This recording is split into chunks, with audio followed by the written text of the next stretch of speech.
Hi, this is Monique Phillips representing Women Riders Now and my blog, motorcyclemama.org. You can also catch me on YouTube and all the socials. So join me today as I review the Yamaha, the WR125R. It's their new dual sport, ready for the road, ready for new riders, and ready for adventure.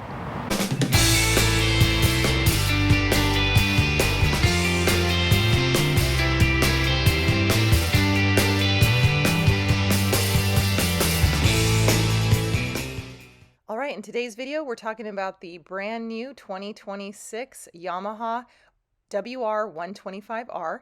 It's a dual sport that Yamaha is targeting for first-time riders or seasoned street riders who want to start riding in the dirt for the first time.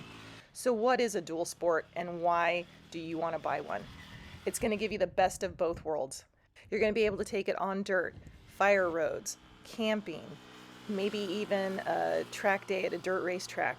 But it's got lights, turn signals, and it's platable, which means it's going to have a license plate and it's a registered vehicle. So you're going to be able to do all of the above.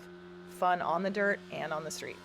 All right, let's get into the details of this bike, starting with the most impressive feature, the price. Yamaha is selling this for $3,999. That's right. It is cheaper than most e-bikes and e-motorcycles. It's got a 125cc engine with 15 horsepower, and that's perfect for new riders. It's going to give you enough power to get you through the dirt and what you want to do, but not too much power that you're going to get in trouble as you're learning how to ride.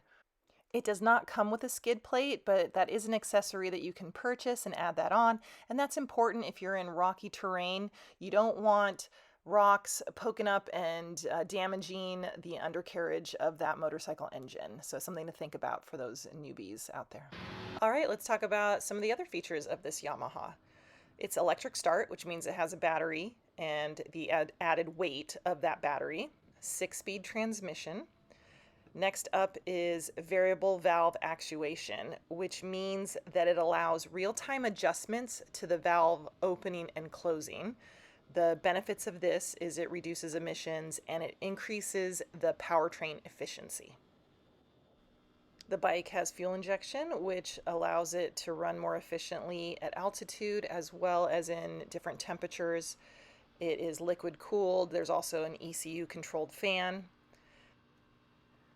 The bike weighs 304 pounds, but it does have 2-up-riding capability. It already comes with foot pegs for a rear passenger, and that's actually a good feature to have, especially if you're going to be riding with family or you're bringing kids along, camping. Even if your kids are learning on their own dirt bike, it's nice to have this option available. It has a 2.1-gallon gas tank, and Yamaha is boasting that it gets 94 miles per gallon, which sounds amazing. I didn't have it long enough to test this out, but let's be realistic. In the dirt, especially if you're climbing hills or going over rocky terrain, you're going to be in first and second gear most of the time, and you're going to be kind of using that engine, putting it to the test, so your miles per gallon is definitely going to go down. But if you're planning to use this bike to commute to work or run around town doing errands, I bet you your gas mileage is going to be pretty good. Leave me a message down in the comment section and let me know what your dirt bike gets, and let's compare. Okay, next up, let's talk about the suspension. It's got KYB suspension components. You're going to have 8.5 inches of travel in the front and 7.3 inches of travel in the rear. And that's pretty typical. Most regular dirt bikes are going to have 10 to 12 inches of travel. And you can really see in this slow-mo video the suspension at work as I go over some, minor or average-sized rocks. You can see that up and down play in the suspension. So really nice to see that in action. Full-size aluminum wheels, 18 inches on the rear, 21 inches on the front. I was actually pretty impressed with the Dunlop D605 tires. A lot of times when you transition from dirt over to street and you're trying to get a little faster to get back to your campground or something, I've noticed a lot of tires are squirrely. I felt very confident with these tires. There wasn't a lot of movement. I felt confident leaning on the asphalt. So, two thumbs up from me for those Dunlop tires. It has front and rear disc brakes with a front only ABS system. This allows newer riders a way to build experience using that front brake for both on and off road, but it uses standard rear brake actuation for better control when off road. So, great idea in my opinion. All right, next up, let's look at the modern LCD display panel. It comes with all the usual things: speedometer, odometer, trip meter, fuel gauge that includes a real time as well as average fuel consumption. There's a clock, as well as a lighted gear indicator, which for the new rider, I remember I really liked that, having the green light and the light that tells you what gear you're in. And then it also has smartphone connectivity through the Yamaha Y-Connect app. So this LCD display alerts you if you have a phone call or an email. Plus, in the Yamaha Y-Connect app, you can access vehicle data, maintenance schedule, so you know when to change the oil, change your air filter, and you can even check on the vehicle's last parking location. So those are some really cool features. The standard seat is 34.4 inches, but it does come with an accessory option for a seat that is 1 inch lower for those who are a little more vertically challenged.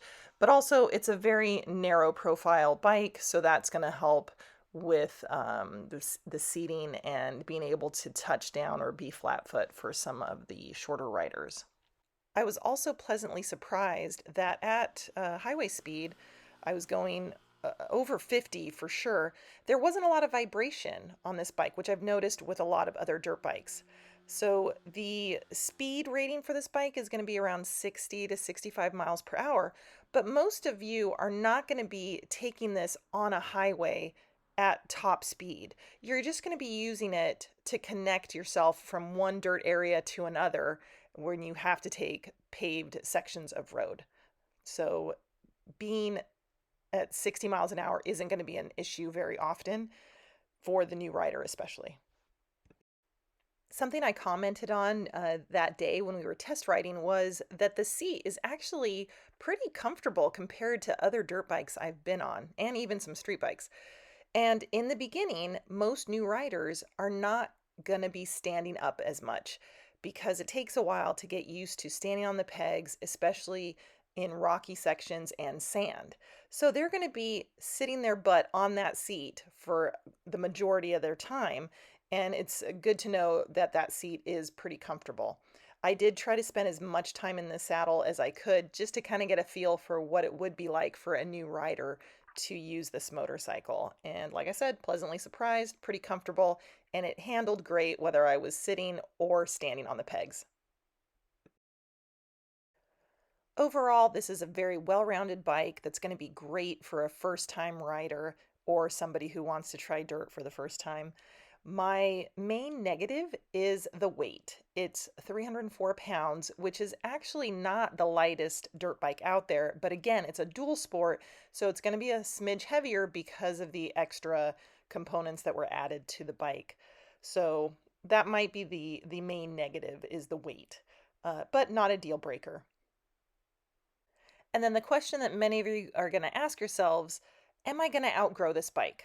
Well, most new riders are going to take 2 to 5 years to become really competent on the dirt, in the sand. So, my first impression is no, you're not going to outgrow this anytime soon. Even though it is a 125, it's strong enough to get you through the terrain that you want to get through. And once you get more experienced and your skill level improves, and if you do decide to move up to a bigger bike, you now have a 125 that your friends and family can learn on because they've been watching you have so much fun. They're going to come to you and say, "Hey, I want to learn how to ride a dirt bike." And you're like, "Perfect. I've got this 125. I will teach you." Now you've got more friends and family riding with you. The final selling point, no pun intended, is the fantastic price. Yamaha has it priced at $3,999, which is actually cheaper than some e-bikes and e-motorcycles. So it's a really good bargain if you're looking for a brand new bike that's ready to go right out the door. All right, thanks so much for watching this video. I hope you found it helpful and informative. Special thanks to Yamaha for the demo day. Special thanks to Women Riders Now for allowing me to collaborate with them with this video and bike review. Head on over to womenridersnow.com for all kinds of information about everything relating to women in motorcycling. All right, that wraps up my review of the Yamaha, the WR125R. So click on that subscribe button, hit the notifications, and hopefully I will see you out on a dirt ride very soon. Take care.